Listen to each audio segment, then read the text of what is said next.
A few weeks ago, we made a video compilation about Jay Carney and all the lies. So I figured, why not hear him from the man himself? This is a video of President Obama's broken promises and lies of the country. Enjoy. The way to make government responsible is to hold it accountable.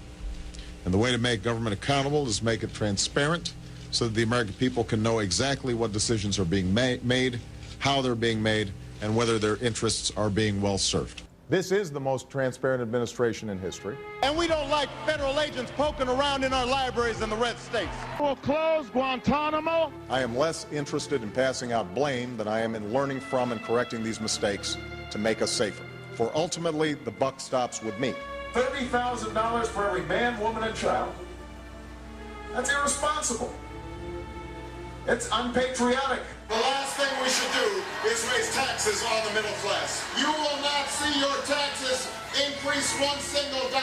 You will not see your taxes increased a single dime.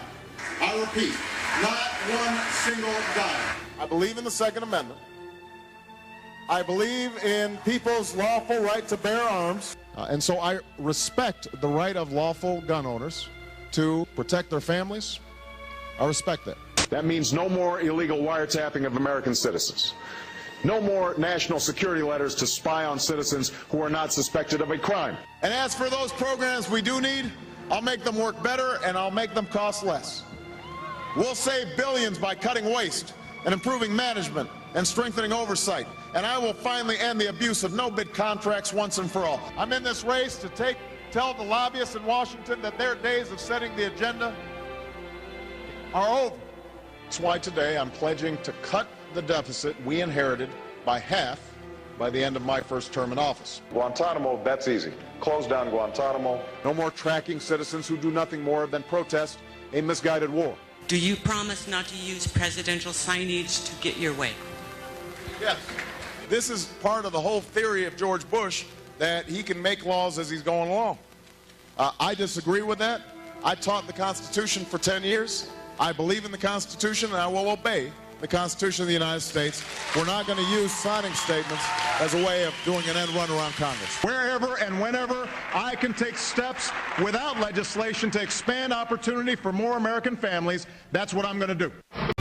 Welcome back to the INFOWARS Nightly News. I'm your host, Rob Dew. Our next guest is an author, economist. He's been in several of Alex's movies, and he's also a former city councilman of Austin, Texas. It's George Humphrey. How you doing, sir? Hey, Rob. How are you? I'm doing great. I'm doing great. So right now, you're traveling kind of back and forth between the mainland here and in Thailand, and you're actually there before the coup d'etat took place. Yeah, I've been watching what's... It's fun to be able to talk about this because so few people understand what's going on. And clearly, Thailand is a relatively smaller country halfway around the world. But Thailand is the only country in Southeast Asia that has never been under imperialistic rule. I mean, it's not ruled by the globalists. Yeah, but it's never. It was never like India was controlled, and China, and Vietnam, and Indonesia. And the movie The King and I was all about how the Chandra kept the English out. And so the people of Thailand have a real sense of real independence, and they're very proud of their country. Yeah. They're very proud of that, which is, I think, is a great thing. Just like I'm very proud of being here in the United States, of the good parts of it. I've been going there for years and years and years. And the reason I keep going back there is because I love it. You know, the cost of living is about half of what it is here. They've got clean food without any GMOs or very few GMOs. Is that they've got great beaches, they've got great jungles. The people are Buddhist, and so they're more chilled out. And it's a fun place, and there's a lot of expatriates there who know about Alex Jones, and we have these conversations every day. And there's still technology there. It's not like they're smart. They're smart people. Yeah. But Thailand's gotten a lot of bad press lately, and about 10 years ago, a guy called Thaksin became the prime minister. And, what a name. And yeah, Thaksin. and his big claim to fame was that he's good friends with the Bushes and the Carlyle group. And guess what happened? After, Thaksin got in, and he started giving all this money to the rice farmer, the poor rice farmers, and of course they're going to take it. So he was basically buying off the votes. And as he was buying off the votes, he was robbing the country. And so he got caught with his, arm in the cookie jar. They threw him out of the country, but because he had the votes, he got his daughter to run, and she became the next prime minister. Her name was Yingluck. She was a real pretty gal, but she didn't know from Shinola. And so she was doing the same things, robbing the country. And the people... As she was trained to do. As she was trained to do. Yeah, she's pretty face, though.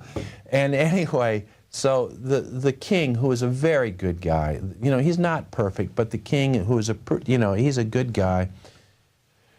There are all these demonstrations. There are the yellow shirts, who are for the more establishment and the king, and then there was the red shirts, who are the rice farmers. But the red shirts were basically very, very poor people who had been getting all these handouts, and they were like any group of people who were in ignorance and given wrong information, and they went back and forth for a couple of years, and it was a little bit pull and tug, but there was not much. Maybe 10 or 15 people in the years got killed, but in the United States that would have happened every day.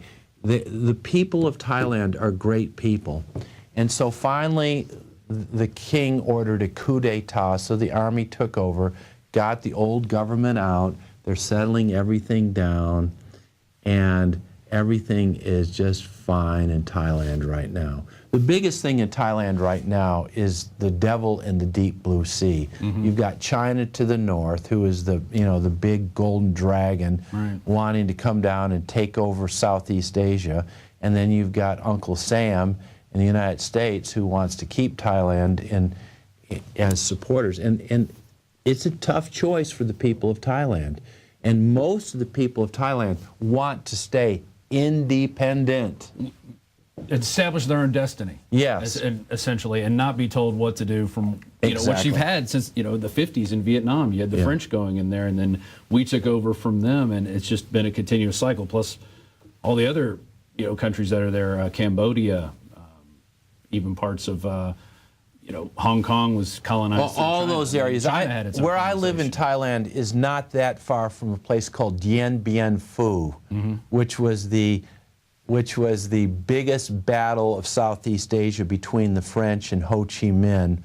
And and the French thought that if they went off into this far wilderness and lured Ho Chi Minh in because of their technology, they could defeat Ho Chi Minh. But I'll tell you what, is that the numbers and the people of Southeast Asia, they're much stronger than we give them credit for. But anyway, the bottom line is, it's a beautiful place to be, and as with most stories in the predominant press, you got to read both sides of it. And a lot of people think things are terrible in Southeast Asia or in Thailand right now, and I would respectfully disagree. Is that they have a good economy, the people work, there's a lot less welfare. They don't even have 47 million people in their country. We've got 47 million people in our own country on welfare.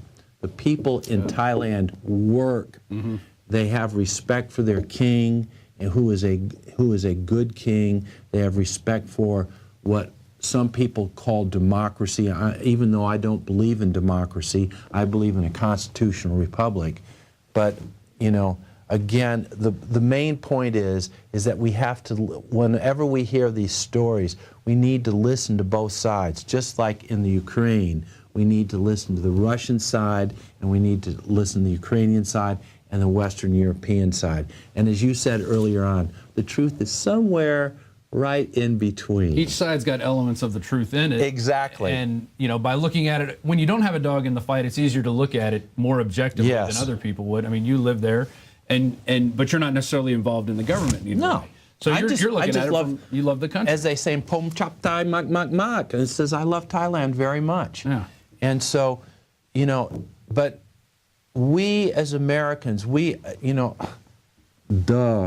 fed nonstop, 24/7 false information. It's just amazing what lies the predominant media is not just ABC, CBS, and NBC. It is 99% of all the channels on cable. And I'm a sports fan, and I love sports, but as we all know, sports is the opiate of the masses. You know, you get people watching television all weekend long. First it's the Spurs versus the Heat, and then it's this, and then it's and you got this. a golf tournament and tennis, and there's always something you can turn on, and they like it like that. And you know, and I love sports. I watched Nadal win yesterday, and I was rooting for him.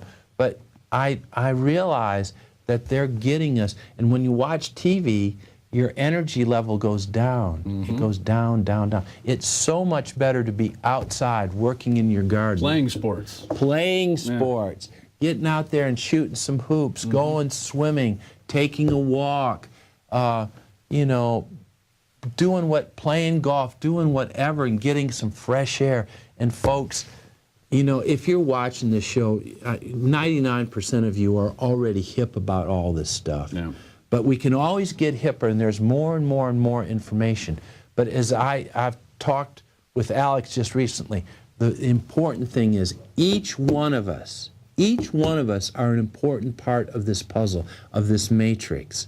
And this is a big matrix. This is a big holograph that we're dealing in. And first of all, realizing that we're in this illusion, this Maya, this created reality.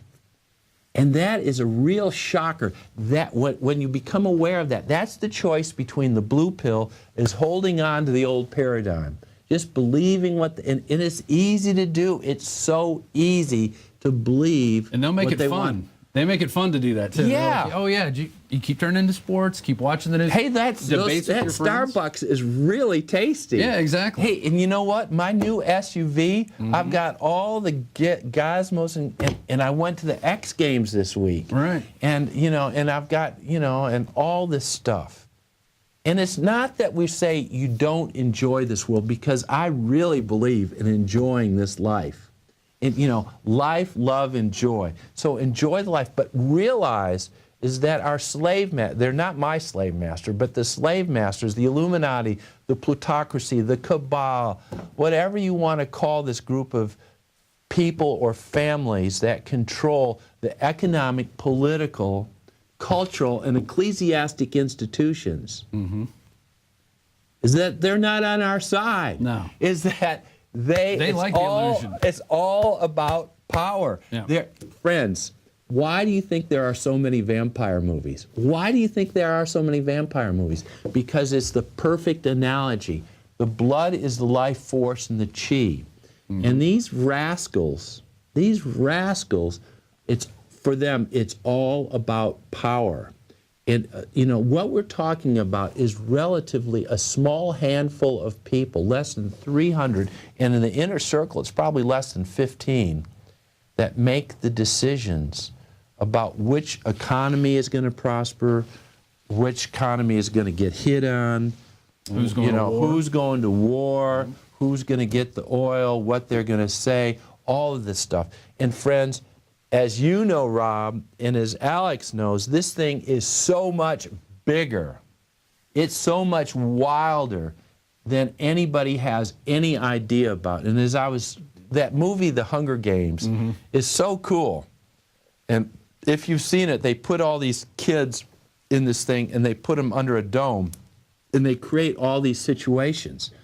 And our life, in some ways, is like that. And it doesn't appear like there's a dome. It doesn't appear like that. But do you remember that movie called The Matrix? Oh, yeah. Well, do you remember when Neo was talking to the game master, and they were in that room with all the TV sets? And the guy says, "You've been here 81 times before." Yeah. And he goes, "What?" He says, "And you still haven't figured it out." And so... And it wasn't Neo, it was the spirit of Neo that had been there, inhabiting another body, coming in. And you know I don't have all the answers, and I could be full of hot air balloon, but I believe this with all my heart. And I believe in life is eternal, and I believe that we have lessons to learn, and I think that we as human beings are truly sovereign, and even more importantly, that we have a divine spirit.